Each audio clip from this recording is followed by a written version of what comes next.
In the prestigious walls Islam is penetrating. You don't think the pundits know that? Why do you think they're attacking us?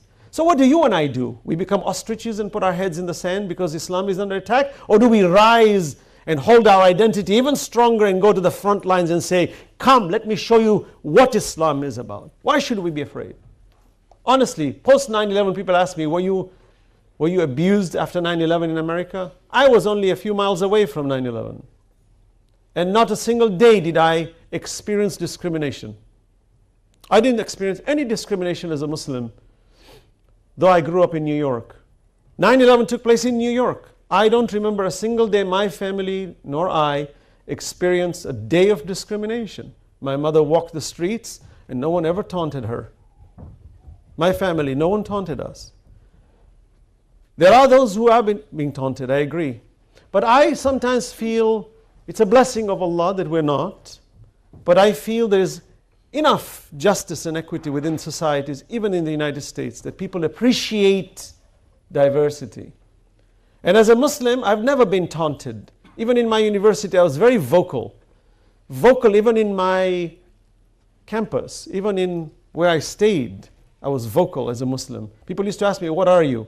I never said I am, Indian, Khoja, East African. I'm technically African American. I never say that. I say I'm a Muslim first.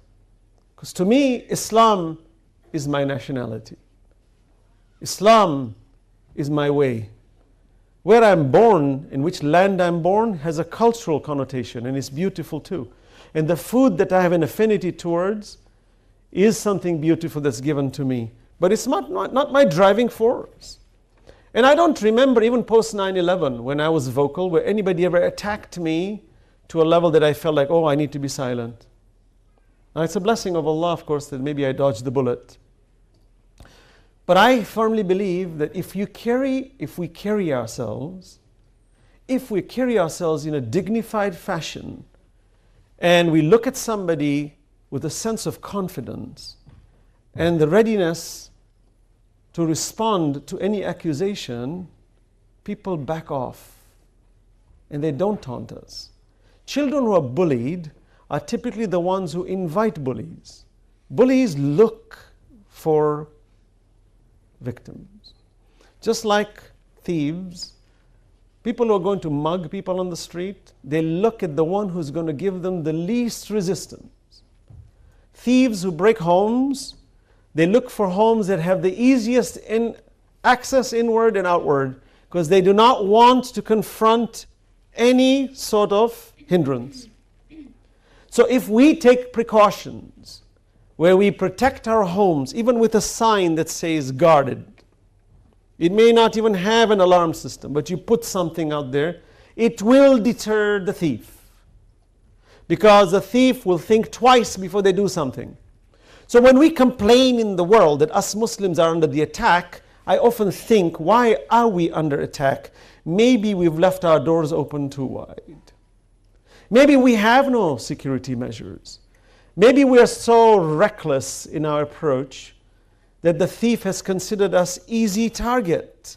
Take an example in Pakistan. In Pakistan, our Shia community is killed with impunity. They get shot and they run away. They get shot and they get run away. Hundreds, thousands of them killed. How did that happen? And none of these perpetrators were caught. Because in their minds they said, it's a piece of cake. You go and kill them, no one will come after you. Because even the government is in cahoots with them. Because the government is not going to find them. Because the government is party to this. But at the end of the day, what do we do to protect our own interests? That's at the physical level of protection. That's at the level where the enemy is going to strike us. You take the south of Lebanon when it was invaded by their neighbors. At first, they just rolled in with their machines. And they took over the nations. And they made everybody subservient to them. Until the community in South Lebanon rose and says, enough. We're going to kick them out. And we're going to take Islam the way our messenger taught us how to defend ourselves, in the proper way with equity and justice, that this is our divine given right to be who we are, and we will not allow any kind of intrusion, because it is our right as a human race to have our own land with freedom. And they kick them out. Not only do they kick them out, when the enemy wants to come now to cross the border, the floor gets wet. Yellow color. Because they're terrified to cross. Good. Stay back there in your stolen lands, because don't steal more. See, what happens now? Dignity comes in the way. The world attacks you. How dare you fight for your freedom? The same proponents of democracy want to make us slaves. Whereas Allah says, you are a Muslim, rise to the occasion and do not listen to the call of the enemy. They want to subject you to slavery. But how does that work? You look at that group that has risen and been firm against oppression. Where do you think they get their energy from? Haphazard from the sky?